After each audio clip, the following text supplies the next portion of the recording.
Olá, pessoal! Está no ar o Momento Papo de Mãe. A gente sempre ouve dizer que criança precisa de rotina, horário certo para se alimentar, para dormir, para acordar. Mas por que será que isso é tão importante? A Carolina é mãe do Gustavo e do Guilherme, de 2 e 4 anos, né, Carolina? Isso. Eu queria saber de você, você é o tipo de mãe mais relaxada ou super rígida com a questão da rotina? Eu agora com o segundo filho sou uma mãe um pouco mais relaxada. Já fui muito mais rígida e agora acho que a gente achei um equilíbrio. Depois você conta, então, como já foi na sua casa e como que é hoje. Também participa do papo a Larissa Fonseca, que é psicopedagoga. Larissa, a rotina é importante tanto para os bebês quanto para as crianças maiores? A rotina traz muitos benefícios sociais, emocionais, cognitivos, tanto para os bebês quanto para as crianças um pouquinho maiores. Como é que é na sua casa? Seus filhos têm 2 anos de diferença. Isso. Você consegue colocar a mesma rotina para os dois? Quando o mais novo nasceu, a questão da rotina, cada um tinha a sua, era separada e era bem mais difícil. Aí ele foi crescendo, quando ele fez 1 aninho e o mais velho tinha 3, eu consegui juntar as 2 rotinas. E aí um ajuda o outro. Então o mais novinho vai puxando e o mais velho vai aprendendo a lidar com o irmão. Então a rotina na minha casa ela é única para os 2. E daí como é que é? Tem horários muito estabelecidos para comer, para dormir? Tem horários estabelecidos, mas hoje a gente existe uma flexibilidade. Então eles têm horário de ir para a escola, quando voltam eles almoçam, aí eles descansam, alguém tem uma atividade extra, depois eles descem para brincar, a gente brinca. Aí à noite volta, janta e aí vem a rotina do sono. E a gente tem o banho, eu conto uma historinha e eles vão dormir. Então eles sabem mais ou menos o que vai acontecer cada dia. Larissa, por que a rotina é tão importante para o bebê, por exemplo? Você sabe que para o adulto, às vezes a rotina, a repetição pode parecer alguma coisa entediante, né? Mas existe uma questão que a criança já tem uma inquietude interna pela fase do desenvolvimento. Certo. Então, ter uma rotina estabelecida para eles traz essa segurança exatamente porque eles conseguem prever um pouco, antecipar um pouco de algumas soluções para um sentimento. Então, um bebê, quando ele está com fome, gera aquele super desconforto.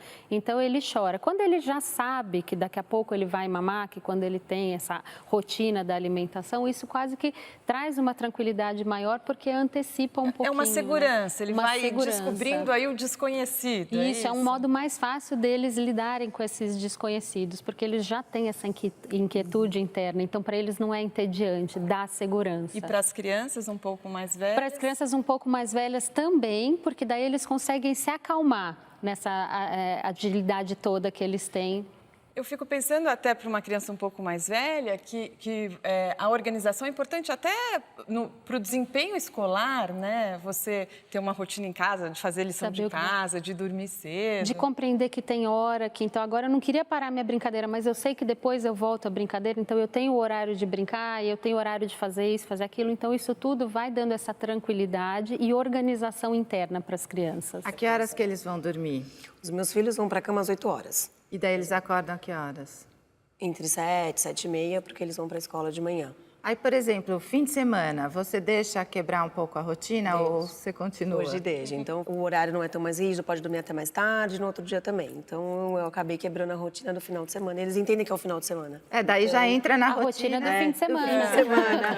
E você já notou se quando quebra a rotina durante a semana, sei lá, tem um aniversário, um jantar, eles vão dormir mais tarde, aí isso prejudica no dia seguinte? Não prejudica, porque foi um dia, foi uma quebra da rotina, ela não é uma constante. Então, se eles tiveram uma festinha durante a semana, foram na festinha, voltaram mais tarde, o dia está um pouquinho mais cansado, mas aí no outro dia você volta. Porque nesse caso é uma exceção. É uma exceção. Aí, Larissa, numa casa que, assim, vai dormir cada dia num horário, acorda cada dia num horário, aí isso traz prejuízo para a criança? Pode trazer prejuízo para eles. É claro que uma quebra de rotina pode, uma vez ou outra, pode deixar a criança mais agitada e também é importante ter uma rotina flexível para a criança também se acostumar a adaptar-se, né?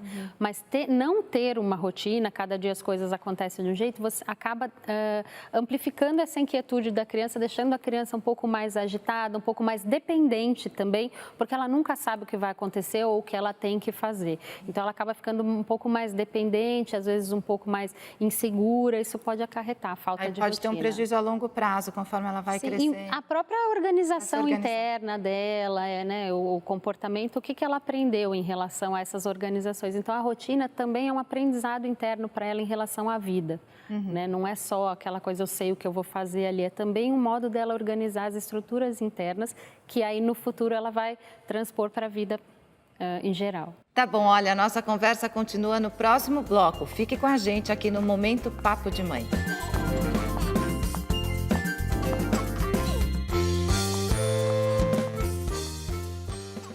Estamos de volta com o Momento Papo de Mãe. O tema hoje é a importância da rotina. Larissa, as regras são criadas aí de acordo com cada família, com cada casa, porque não adianta você estabelecer aí normas que a família não vai conseguir cumprir, né? Claro, é importantíssimo que a rotina estabelecida, ela seja viável, tanto para os pais quanto para as crianças, né? Porque senão você não vai conseguir segui-la ou então vai virar uma coisa muito restritiva e aí não consegue ser uma coisa agradável para a família, porque tem que né? ser uma coisa rotina... natural também, Tem que ser natural. Precisa estar felizes também, né? Não tem que ser uma coisa chata também. Sem dúvida, né? Até porque se não ter filhos, vira sempre aquela restrição geral e isso é uma opção dos pais que acaba prejudicando eles próprios, né? Então é bom para as crianças que seja. No caso da Carolina, os filhos têm uma idade próxima, então dá para eles terem a mesma rotina. Mas e nas famílias em que os filhos têm uma idade, uma diferença maior? Aí às vezes você tem que estabelecer uma rotina diferente para cada Claro, é fundamental adequar de acordo com a necessidade da criança, dos pais, do dia a dia, das atividades de cada um dos filhos. Cada filho tem a sua necessidade.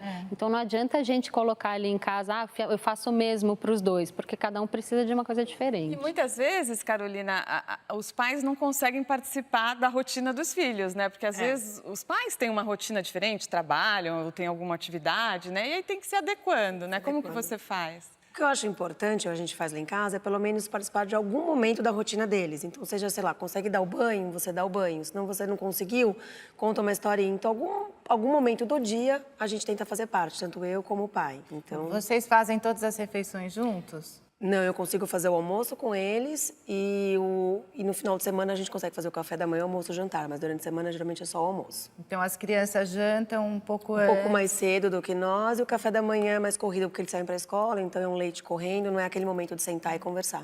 Uma coisa inevitável é que os pais, quando nascem os filhos, mudam a própria rotina. Sim. Não tem como não mudar a vida, não é? Com certeza. Quando eles eram pequenos, a gente fica muito mais preso à rotina deles, né? Pela necessidade da idade da criança. Mas conforme eles foram crescendo e hoje com a idade que eles estão, eles se adaptam muito à nossa rotina. Muitas vezes eles no final de semana eles entram na nossa. Um ponto que a gente ouve muito falar, Larissa, é a rotina do sono. Porque a gente sabe que é difícil, criança pequena, você estabelecer aí um sono bom, né? Então, dá algumas dicas aí dessa rotina do sono. Do sono. Mas isso é uma inquietude mais dos pais do que da criança. Porque eu costumo sempre falar para os pais assim, não é uma delícia quando você deita e se sente bem na sua cama e dorme, se por acaso acorda à noite você volta a dormir? Para a criança também vai ser. Mas os pais têm que ensiná-los, eles têm que aprender a se acostumar com isso. Então, independente do que você vai seguir, que você escolher, porque tem várias técnicas aí de rotina do sono, é muito importante, sim, e benéfico para a criança e para os pais. Para a criança se sentir bem e segura no próprio espaço, conseguir adormecer sozinha. Se não está com sono, na hora do sono, tudo bem, ela fica de boa, tranquila, relaxando na própria cama. Tem algumas técnicas, vai de acordo com o que os pais querem seguir, mas é muito válido, tanto para as crianças quanto para os pais, essa rotina do sono. Nós temos agora a participação dos telespectadores aqui no Momento Papo de Mãe. Larissa, eu separei aqui uma pergunta que chegou para você responder para Tatiana Celestino, que é de Guarulhos, São Paulo. Obrigada pela participação. Ela escreveu o seguinte: tenho uma bebê de 10 meses que sempre foi muito tranquila. Nas últimas 2 semanas, ela passou a dar tapas nas pessoas, arranhar e ficar nitidamente nervosa quando contida. Estamos conversando, explicando que ela tem que fazer carinho e não bater, mas não tem surtido efeito. Como eu devo agir? Como repreender? Será que a criança entende a ação dela própria e também a nossa tentativa de corrigir? Aos 10 meses que tem a bebê dela. Aos 10 meses. Tatiana, pois é, a criança sempre foi muito tranquila, mas você vai ter novos desafios a cada etapa do desenvolvimento delas, né? Então, o fato dela ter sido tranquila, ela vai continuar sendo tranquila, mas ela tem novas experiências. Ela entende, nessa idade dos 10 meses, muito mais a sua ação do que a sua fala. Então, tem que continuar continuar contendo toda vez que ela bater, evitar sempre falar o não para ela, porque, enfim, a criança, quando a gente fala o não, primeiro o cérebro processa o sim. Então, quando você fala não faz, ela imediatamente faz, porque é uma questão da estrutura cerebral. Então, faz carinho, mostra para ela o que significa fazer esse carinho, mas não desista, porque para os pequenos, eles precisam, as crianças aprendem por ritmo e repetição. Então, eles precisam dessa sua repetição, sua pequena precisa dessa sua repetição para ela assimilar que para ela chamar a atenção do amiguinho ou do adulto, ela não bate, ela faz carinho. Então, continue, não desista e demonstre para ela, junto com a sua fala, o que significa esse fazer carinho, morder só a comida, e tenta fazer essa rotina com ela também e manter essa frequência que já ela vai parar de bater, mas aí você vai ter novos desafios, não adianta. Tem até um comentário que é muito comum para as mães que dizem que a maternidade é como jogar videogame. Quando você comemora que passou uma fase, chega uma nova fase mais difícil. Sempre novos desafios. Mande também suas dúvidas, pode ser pelo Facebook ou pelo e-mail momento@papodemãe.com.br. Larissa, muito obrigada pela participação aqui no Momento Obrigada Papo de Mãe. pelo convite, foi um prazer. Obrigada. E eu quero mostrar o livro da Larissa, que está muito bonito, ó. Dúvidas de Mãe, Larissa Fonseca.